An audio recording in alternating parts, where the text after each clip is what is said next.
Okay, I think we get started now. We've still got a few people entering. Welcome everyone. For those of you I don't know, my name is Katie Slater. I'm the Senior Manager for Health at TerryWhite Chemmart, and really delighted to welcome all of our TerryWhite Chemmart pharmacists to tonight's webinar. I've got a number of people with me tonight, but in particular Jennifer Kirshner, our Health Services Pharmacist, who's also on the line tonight and will be able to answer any chat questions that you might have that are directed to us. Tonight is really an acknowledgement of the immense pressure that our pharmacists have been under through the COVID-19 crisis. Pharmacists have really had an extra layer of responsibility, not just in terms of their role as health professionals, but business owners, people leaders, and also in their own personal lives. So as an organisation, we wanted to make sure that we were able to provide some support and resources to our pharmacists. We also feel that we're probably going to need to do more in this space, so we very much welcome your feedback on tonight's session and any further support that you need from us. I'd like to thank our experts who are here with us tonight from eMental Health in Practice to lead our webinar, and really thank them for the support that they've provided us in being able to put this webinar together tonight. They're experts in providing this kind of support to health professionals, so I'm very much looking forward to it, and I hope you enjoy the next 45 minutes and take some time to look after yourself. So I'll pass over to David now. Thanks very much, Katie, and we're delighted to be able to do this for TerryWhite Pharmacists tonight. Just a quick housekeeping thing, first of all, could I please ask that if you haven't completed the pre-webinar survey, that you might scan the QR code, or please paste that into the chat in your browser and click into the emails and complete that now. Thank you. There will be some links to useful resources document and a copy of those slides in chat, and we'll give you some links to that document and the slides also when we are doing that in the video. And I've lost what I'm trying to do here. Thank you. So the panel tonight, can I introduce, you know, Katie Slater already. I'm David Kavanagh, as you heard. Heidi Stirk here is also here. And Jenny Connolly, if you'd like to wave so they can see your name.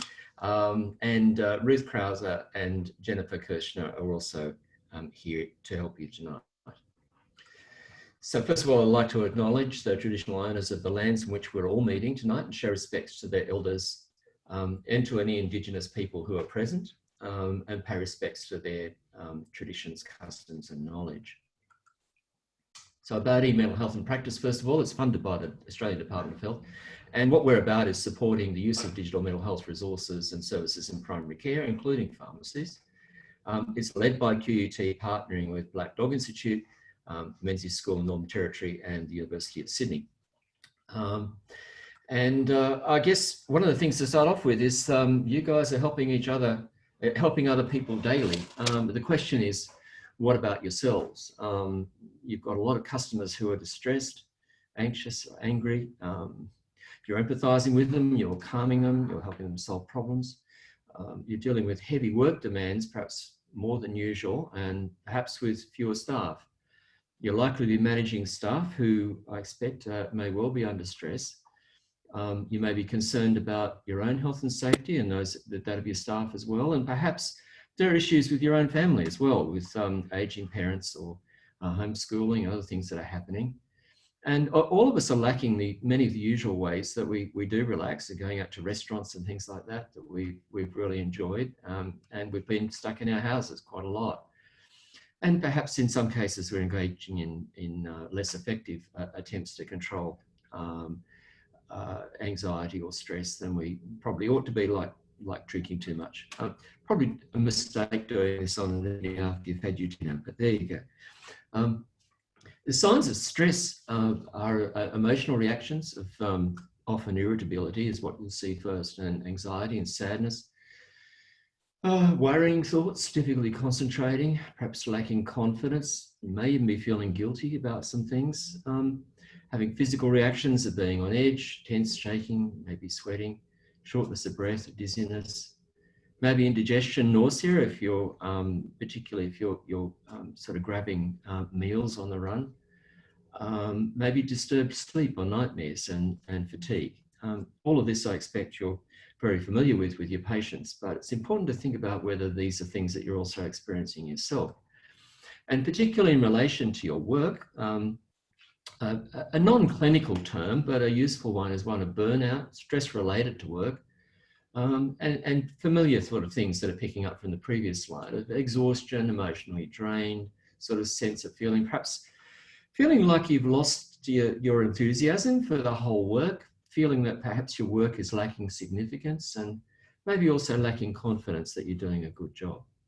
And the risk, of course, is in this situation that people may leave the job and profession, and you may well have seen some recent news coverage that suggests that this may well be a problem with many pharmacists, many of your colleagues. Of course, if it gets worse, you may be thinking that there may be some depression or sadness there as well. And depression is, as you know, characterized by deep sadness every day for most of the day, and importantly, a loss of interest and pleasure from everything in your life. There may be reduced concentration, indecisiveness. Here we do tend to get feelings of guilt more often, perhaps if it's severe, also worthlessness, tiredness, lacking energy. Here, insomnia often, and don't we wish that we could suffer from this one sometimes, hypersomnia. As a pharmacist, you're unlikely to be getting that one. Weight gain, if you're resorting to the chocolate or cookies when you need the comfort. And of course, if things are more severe, weight loss, marked agitation and motor retardation and thoughts of death. I imagine I hope very few of you are suffering from those things. I think at this point, I'd like to have a poll. So let's see how we go with this first poll. I'm wondering how stressful your pharmacy work has been recently compared with how it is usually. Can I get some sort of a sense? Is it much less stressful, a bit less, about the same, bit more, much more?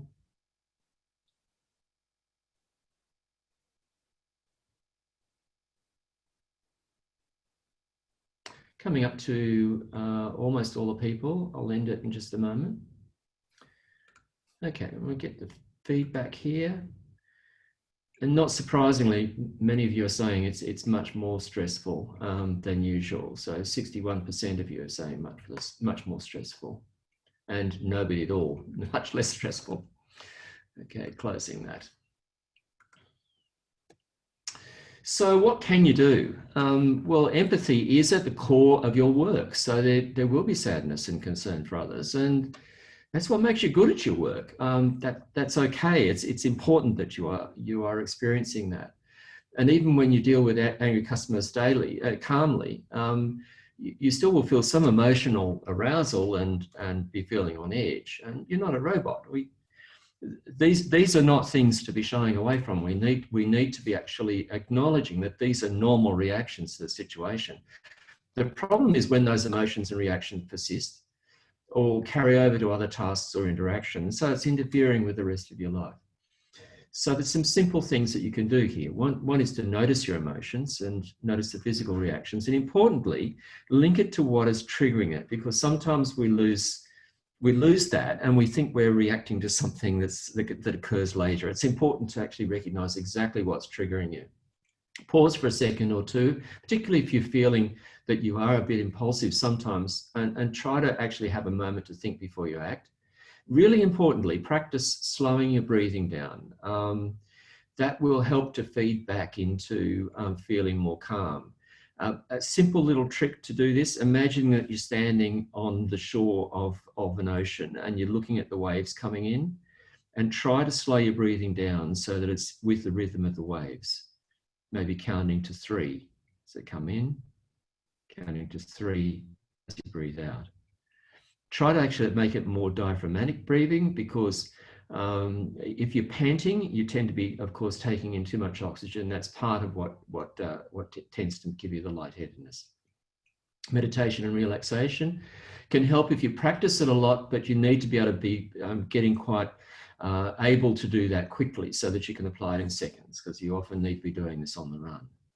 and plan how you are going to de-stress later, and imagine that, and that'll help to give you strength to actually be carrying on until you do have that opportunity. Well, I know you're all really busy, so how do you actually have that time to de-stress? If you can plan for 20 to 30 minutes a day when you're working, and 2 to 4 hours a day when you're not. Physical exercise is great, and I personally can say that I've really found running for a while in the afternoon has been helping me over the last few weeks. You can do quite a lot in just 30 minutes. Meditation or Tai Chi or something similar like that also can be really calming. Catching up with friends, of course, also can lift your mood and relax you, digitally, of course, if necessary. And a hobby you enjoy, but try to make it something that actually grabs your attention. So just watching TV or listening to music can be useful for a short amount of time. But if it's passive, it may allow the unhelpful thoughts to still be there. And the TV, of course, can be quite stressful in itself. And watch out for less functional ways. Alcohol, as you know, can lift mood at low doses. As the dosing gets higher, your mood becomes more labile and extreme. So if you came into actually having a drink feeling pretty bad, you're going to find you'll be feeling worse at times if you have a lot to drink. And of course, the next morning, particularly if you have a hangover, but not just then, you're likely to be feeling more dysphoric. And so each of the drugs that you might be taking will have a downside in actually often bouncing back, making it worse. So what about overwhelming problems? If they're difficult problems, it's really important that you're not trying to solve the hard problems on the run. If you've got lots of issues that you're trying to deal with, try writing a list and choose what to do first. It's best to choose one that you can solve relatively easily if you can, but sometimes it's the first one you have to solve, the most urgent one, or the first one you've got to do before you can address the others. It becomes clear once you've got the list there which one it needs to be. Often what's happening is we could actually solve the problems that are before us. It's just that we tend to slip back into the usual kind of solutions that we have tried before, and that's what's causing us to get stuck. Or sometimes we really need some time for some creative thinking. And here's a chance to ask somebody else to actually help, because sometimes their point of view, not that they're necessarily more wise, it's just that it's a different point of view to yours. Try to find some different ways to describe the problem. Sometimes that's the key, actually, because if you can describe it differently, the better solution will come up. So, for example, if you're running a business, sometimes the focus might be on the amount of income that's coming in. If you flip it around and talk about the amount that's going out, sometimes that can be helpful. I mean, it's a trivial example, but you could find a better example in your own life, probably. Jot down all the ways that you might deal with it, silly or not. The silly ones are actually often quite useful, because if you think about them, sometimes you can create a good version of them. Think about the pros and cons of each one and how the ideas might be improved. But then importantly, find one thing that you can do and plan when and how you're going to do it. Put it in, actually it's a schedule thing in your calendar. And make a time also in your calendar to review where things are at, see whether you want to do something more. Your thoughts can really get away. So it's important to check out if you've got a really negative thought, whether it's true. And some imagery there can help as well in terms of actually seeing whether it is true, and try rehearsing more accurate ones. So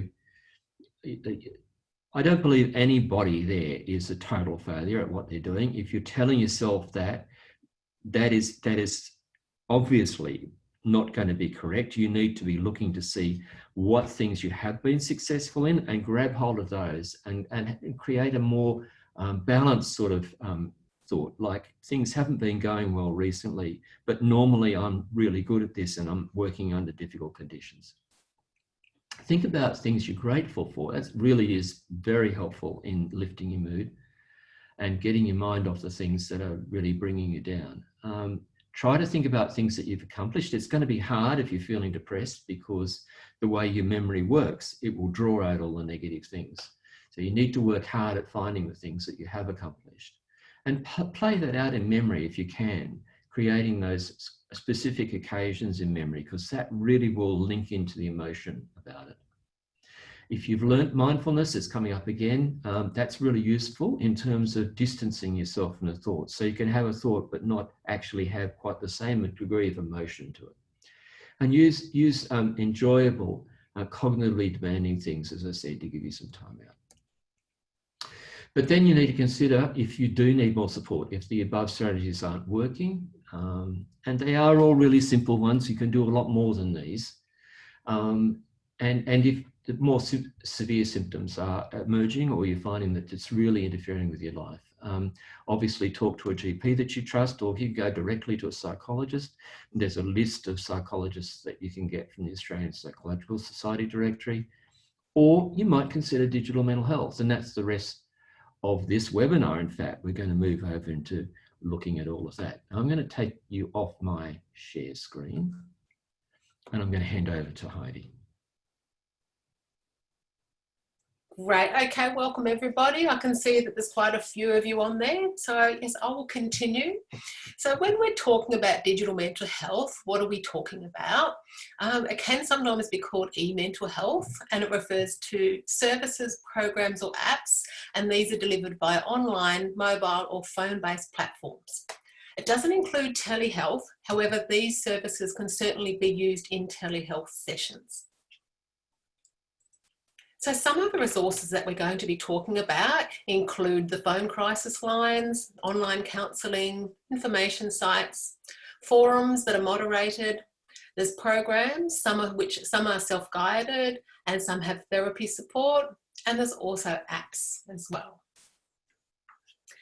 Now, there's quite a lot of evidence that now shows that psychological treatment can be very effectively delivered via the internet.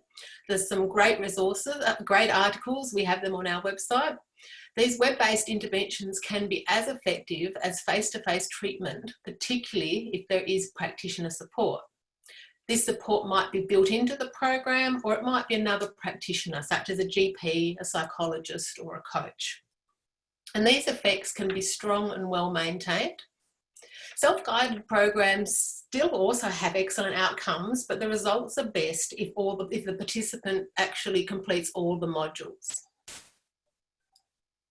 So how do you actually find some of these trusted digital mental health resources? There's so much out there. People are saying, oh, this is now online, there's this app, there's this program.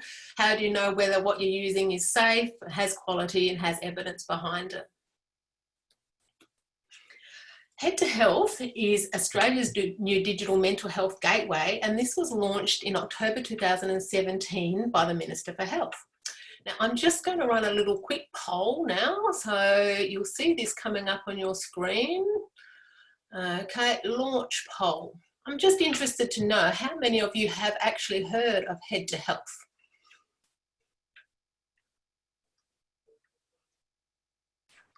Just while we're waiting, Heidi, I neglected to say earlier that you are able to engage in chat with us or questions and answers. You'll find those icons at the bottom of your screen, and we will actually have just a little bit of time at the end of the webinar to answer some of those questions.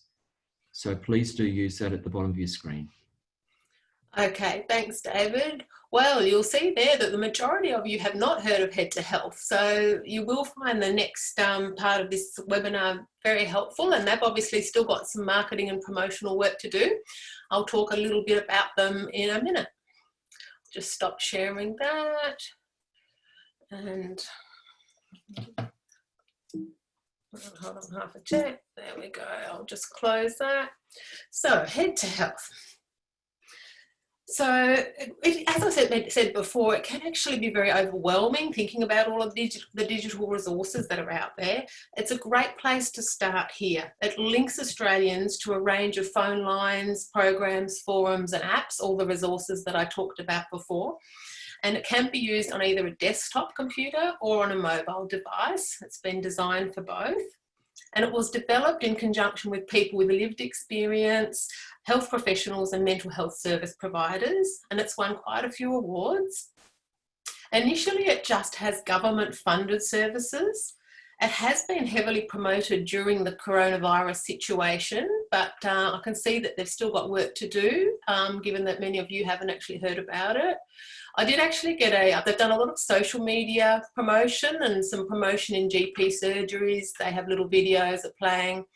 And I did actually get something in my letterbox the other day, a brochure about the coronavirus situation, and Head to Health was listed in that as well. So they are trying to get the word out about this. They are adding new resources every few weeks, and they do have little postcards or business size cards that can be handed out or put on counters, and you can order these from your website, from their website. I'll just go forward. There's also our website, mprac.org.au. We also have a searchable directory of Australian digital mental health services. We're primarily aimed at health practitioners, however, anyone can use our materials. We do have a wider list than Head to Health, as we include non-government resources that are evidence-based. However, Head to Health is the official government site for all Australians in terms of mental health.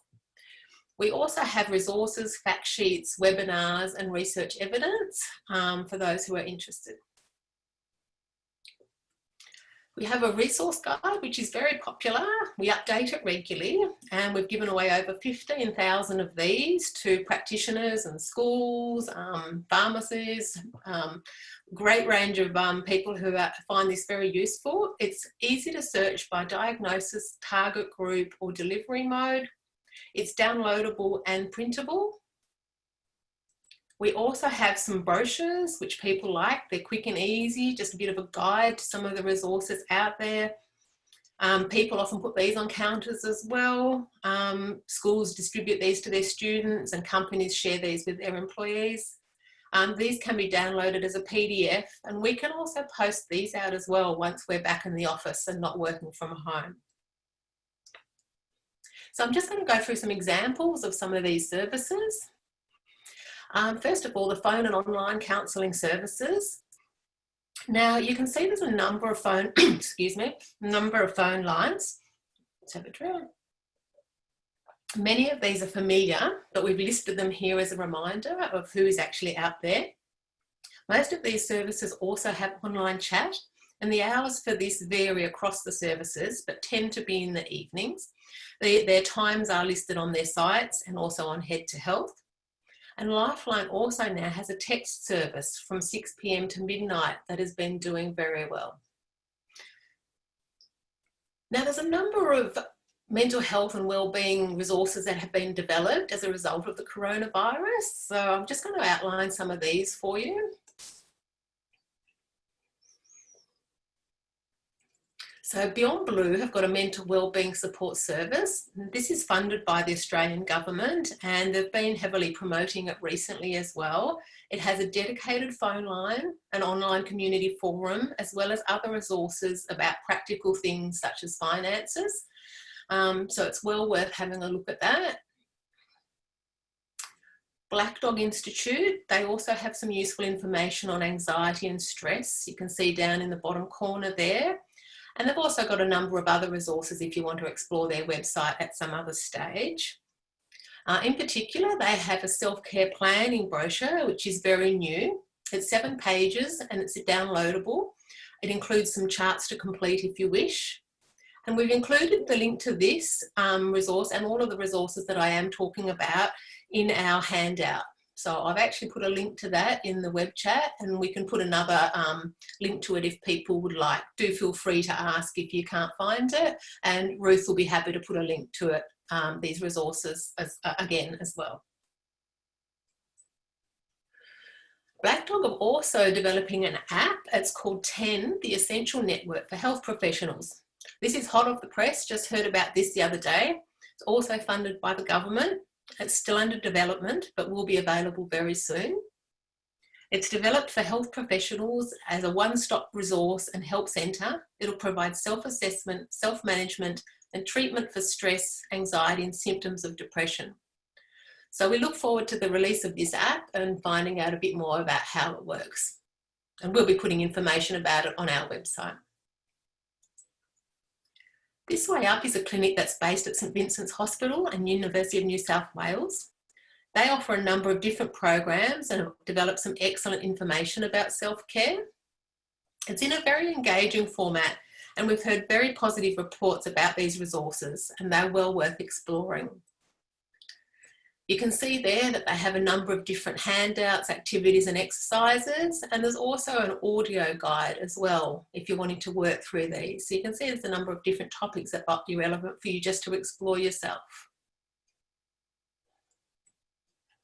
The Centre for Clinical Interventions, they also have some self-care information, particularly in the form of worksheets. A lot of practitioners like to use these with their clients. They're very helpful and easy to understand. However, anyone can access them, and the worksheets are free. Jen is going to show an example of one a bit later on in the webinar. And due to the coronavirus, they've made their worksheets available to fill out digitally, so you don't have to print them out. So I'm just going to give an example of a self-guided program. And if you're wanting just to do the self-care and looking up information yourself, that's fine, but you may wish to get a little bit more support and actually work your way through some particular programs. These will require you to log in with a username or a password and a password. However, you can use an anonymous one if you wish, and many people do prefer to do that. My Compass is from Black Dog Institute. It teaches resilience and well-being for people who are suffering stress, anxiety or depression. And you can also use it for a number of other well-being issues as well. So for example, sleep and just general concerns. The program supports real-time monitoring of symptoms and behaviours, and it includes interactive skill building modules. And it can be done on computers, iPads or phones. So you can see there that there's 14 interactive activities. You can actually do them in any order. And the best results are actually seen with active use for a minimum of 7 weeks. And their research has shown that when used correctly, there are lasting improvements to mood, anxiety and stress levels. They have 2 core activities that you can see there: solving problems and taking charge of worry. And there's also additional activities, for example, managing fear and activity, goal setting, sleep, and so on. You can also, you'll get your results on a dashboard, and you'll be able to track your ongoing results, which people find particularly helpful. Now, you might actually wish to get some practitioner support just to help you work through some of your symptoms or issues. And often these programs do have a practitioner portal, so you actually can go on and have a look and see what might be available even to do for before you're doing it yourself. The first one is MindSpot. MindSpot is based at Macquarie University, and it's the Australian government's virtual free clinic. They provide assessment, feedback and referral. And they also have some information about taking care of yourself as well, as you can see on the screen there. Now, they have a number of different treatment courses. They go across different ages, and there's also some different topics. You can see there they've got a pain course, which many pain clinics will often recommend to patients. These run for 8 weeks each, and there's 5 lessons within this. So you would go onto the MindSpot website, you do an assessment, they will contact you by phone, and they will suggest which of these courses might be appropriate that you might wish to do. You can then do these on your own, or you can do them with a qualified psychologist contacting you each week. That's your choice. MindSpot have also given us a few slides, why people choose them. Sometimes face-to-face treatment is a bit confronting, or stigma can be a problem, particularly if you're in a rural area and people all know you, and cost can be an issue as well. And health practitioners themselves are often reluctant to seek help in person, we know. Interestingly, when they were first established 7 years ago, they thought most people would just want treatment. However, the majority actually just want to do an assessment and learn about local services, and then 25% will go on and actually do the treatment. In terms of their treatment, you can see 70% complete treatment, and they get a 50% reduction in symptoms of anxiety and depression, which is sustained 3 months later. And MindSpot have actually told me that this is actually a really good result, considering many of these people have had severe symptoms for years and have never had any help. 95% of people would recommend this course to a friend, which is excellent. And so far they've had 100,000 people doing their courses. They will also mail out their workbooks to people if the internet isn't good. Just mindful of time, I'll just whiz through this one quickly so that we can move on to Jenny. This Way Up, as I mentioned before, also has a number of courses that you can work through on your own or with some support. They have some short wellbeing courses on the left there, coping with stress, that last for, have 3 modules, but they also have some longer courses that last for 3 months. They usually cost $59 for a course, which is the price of a coffee a week, but they waived this during the coronavirus situation. And you can enrol in most of them on your own and complete it as self-help. But some courses are only available if you also have a treating clinician, such as a GP or psychologist, who also registers and logs in. And many of them have actually undergone training and are very familiar with this. They have email reminders and SMS reminders, and you do action plans, and it's very engaging and interactive as you work through that. On average, most people will benefit a little from each lesson completed, and they've told me that 80% of people who complete all lessons benefit substantially. Apps, my final couple of slides. Many people want to use apps, but we just want to remind you that a lot of them don't have any evidence behind them, so it's important to use ones that are developed by reputable organisations and are more likely to be informed by evidence. Many of us download apps and never use them, so we often need reminders, and we often use them more if they are recommended by a health professional. Smiling Mind is an app that you might have heard of. It is very well known and is used in lots of schools. It's a mindfulness and meditation app, many different programs of different lengths, and they also have an initiative called Thrive Inside to help people cope with their wellbeing from the coronavirus situation, as well as workplace programs. And Jenny will talk a little bit more about this shortly as well. So I'm just skimming through these just to give you a bit of an idea. You do have a copy, you can download a copy of the slides and also the resources that link to these, so you can explore them a little bit more. And we're happy to have any questions about these as well. My last app that I'll talk about is Mood Mission, which was developed from Monash University, and it's used by many psychologists. And it's an app that helps empower a person who's struggling with their moods, and it gives them new and different ways to cope. You tell Mood Mission how you're feeling, and it gives you a tailored list of quick evidence-based missions to improve your mood. All the missions are taken from scientific research. It gets to know what you like, whether you like exercise or music. And if you complete the missions, it earns you rewards, and gives you motivation to complete improving your wellbeing. So that's a very quick overview of just a couple of programs, just keeping in mind that these are only a few, and it's worthwhile exploring MPRAC and Head to Health with some more. Jenny is now going to talk about getting the most from digital mental health and talking through a case study to show how these resources can be used. So I'll stop sharing mine and let Jenny move on. Thanks, Heidi. Okay, so first of all, I just want to run through some tips if you are using a digital mental health program for yourself to help you get the most out of it. So we really recommend working through the program and logging into it like you would an appointment with a regular clinician. So we suggest setting aside particular times each week where you either engage with the program online or do some of the offline activities. Most of the programs recommend a weekly commitment of about 3 to 4 hours between the online and offline work, and that kind of commitment gets you the greatest benefit from the program. So I've kind of talked about my second point. It's important between those logins to take what you have learned and be applying that offline. It's like taking medicine for any problem you might have. It's only going to work for you if you take it as prescribed, and it's the same thing with the online programs. We recommend working through small chunks, so rather than logging on and trying to complete a massive program in one go, work through one session, spend some time doing the offline activities for a few days, go back in, do a bit more, and kind of work your way through it slowly. And utilise, the benefit of these resources, which is their mobility. A lot of the programs are compatible with mobile phones. And apps are certainly already kind of there and readily usable.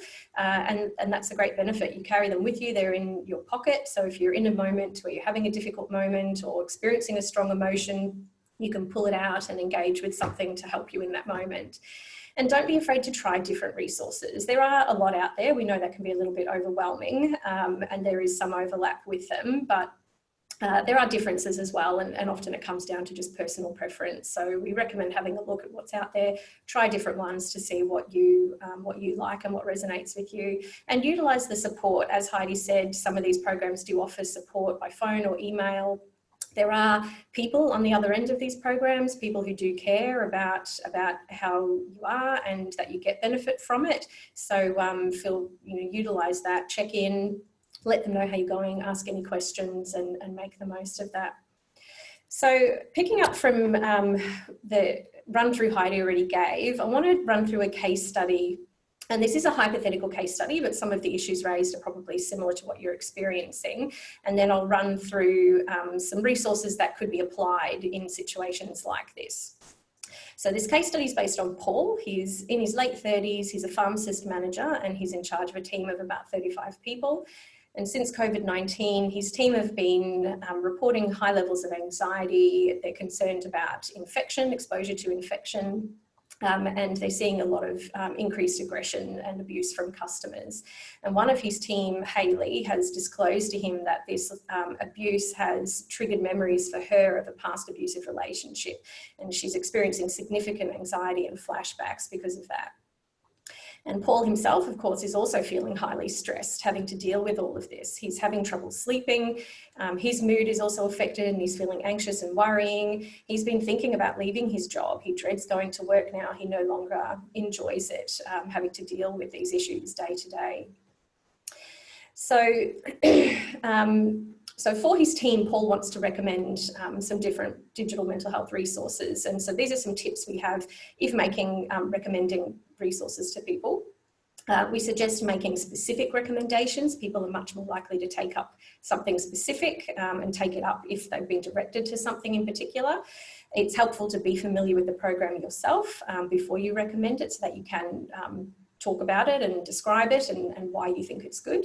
Start with one or two so we don't overwhelm the person, and show your knowledge and enthusiasm. Share what you do know about it, why you think it's good, why you think it would be good for them. If it's possible, if you have a device with the program installed, show the person what that program or resource or app looks like. And if it's appropriate, even help them to register. And if appropriate, follow up with them afterwards as well. Check in with, have they used it? What did they think of it? How did they go with it? It may not always be appropriate to do that. So that comes down to personal judgment. So going back to our case study, so there's a number of things that Paul thinks he could recommend to his team. So this is not an exhaustive list, and I'm not necessarily promoting these in particular over any others. These are just examples, and I'll go into and kind of show you the inside of some of these a little bit to give you an idea of what they look like and how you engage with them. So one of the things Paul thinks he could recommend for his team is the Black Dog Institute self-care planning worksheet. So this is just the last page. There are pages before it that give the information, have some activities. So Paul might print this out, distribute it to the staff in a staff meeting while he has a chat about the importance of self-care, and encourage them to read through it, engage in the activities, culminating in completing this self-care plan at the end. Something else he does is he jumps on the site for the Centre for Clinical Interventions, and under the Resources tab, he finds the resources under Looking After Yourself, and there's a number of areas with information. So he thinks some under anxiety might be useful. So he prints off the stress and anxiety and the coping with stress worksheets and distributes those to the staff, as well as a breathing retraining fact sheet. He thinks it might be useful for the staff to learn some tools to help them manage some of those heated moments with customers. And to support that, he also, looking under the other resources, downloads the breathing retraining audio. And at the end of one of the staff meetings, he plays that for the staff to all engage in that together, and then emails it to them so that they can put it onto their phones and use it at other times if they want to as well. Something else he recommends to them is the Mood Mission app. So this is a good one, again, for using if you're in a moment, if you're experiencing some low mood or feeling a bit anxious in a moment. It's something that can help you work out what you can do right now. So the app will ask you, how you're feeling. It will ask you to rate how distressing that is, and then ask you kind of what's going on about your thoughts with that and how you're feeling. And then it will, depending on your response, generate some ideas that you could use. So if none of them kind of work for you, or you don't like those, you can ask it, show me 5 more, and it will generate a few more ideas. So in this case, this person picks remembering achievements, and the app will tell you what the objectives are, why it will help, and then you can accept the mission. You complete the task, indicate you've completed the mission, and then at the end it will do a debrief and ask you to now rate how distressed you're feeling, so you can compare and hopefully see that you're feeling a little bit better after doing it. He also recommends to them the Smiling Mind app. So under the adults list, there's the Calm Everyday Mindfulness program, which has 2 modules and 5 sessions. In particular, he thinks the SOS file could be useful. It's a very brief meditation that's designed to help people in specific moments of stress. So clicking on the file, it gives you a bit of an introduction, asks you to rate how you're feeling, and then goes through to play the file for you. So that's what he recommends to the team. And then to Hayley, because she's experiencing a bit more anxiety and some extra things going on, he's a bit more worried about her and feels like she might need some clinical support. So he, in a private conversation with her, chatting about how she's going and what she's disclosed to him, he suggests to her she might find it helpful to contact MindSpot. So in particular, he thinks it might be helpful for her to have a chat with them, undergo the assessment so that they can find out what's happening for her and then make some recommendations to her for services or programs that could be useful. And then there's some things he's interested in checking out for himself as well. So also in Smiling Mind, there's the sleep program that he'll work through to help him with his sleep problems. And to help with his stress, he'll check out some of the activities in My Compass. So I'll go through and show you just a few pages out of the program. It's not every page, we don't have time, but this just shows you what it looks like and how you interact with it. So this activity is comprised of 2 sessions. Each activity in the program will have an introductory video to give you some context and describe the purpose. And the program's interactive, so you come in and you can click on things like the pictures that will then kind of describe what it's about, and you can also enter and customise it and personalise it by entering examples of your own situation, your own experiences, and the program will kind of walk you through applying the topics that it's discussing and the concepts to your personal experiences. Another one in there he checks out for stress is Breathe, Building Calm and Relaxation, which has 3 sessions. Again, an introductory video. It kind of describes things in text, but then also has the audio file to listen to. And then for dealing with the anxiety and depression and low mood, he has a look at the This Way Up program. So the anxiety and low mood program is one of the ones that is currently free while coronavirus is going on. So he checks that one out. There again is an introductory video at the start, and This Way Up is based on, the content is delivered in this comic book format. So you'll have characters who kind of work through, there's usually a narrator character who gives the information, and then the character who talks about her experiences or his experiences, what they're going through in a way that's kind of relatable. And you can see them working through what's going on for them and how the strategies and tools apply to them and how they implement them. And then you're guided through applying them to yourself and what's going on for you. And the program also offers worksheets that you can download and print out that helps to that usually have homework that help to consolidate and reinforce the lessons from the sessions, as well as some other tools that might be helpful. So say you work through some online tools like that for a while and you find things are not improving, or maybe things are getting worse, and that might be a time when it's useful to or helpful to seek more help. As David said earlier, that can be from a GP or a psychologist. Other times when it could be beneficial to seek more help if there are other issues present that these resources can't address, things like domestic violence or maybe financial issues. And if the issues are severe or complex and debilitating, then certainly we always recommend using these resources in conjunction with support from a therapist. So the resources are still useful, but it's just really helpful and beneficial to have the support of a practitioner as you work through those. So that's a very quick run through because we're short for time. I'll hand back to David to wrap things up. Thank you. Well, as you can see there, you can continue to contact us. You can give us questions at MPRAC QUT-EDU-AU, and we would also ask if you can please complete the post-webinar survey now. You can either scan that QR code or look in the link that's in chat into your browser, or if you don't get that now, you can click the link in the post-webinar email that you'll get shortly. I really hope that you found that this is useful. I know at points perhaps we've been teaching grandma how to suck eggs. I'm sure you knew some of the early material, but I hope you found some of the later material and the digital resources helpful. So good night and thank you for coming. Good night, everyone. Thank you.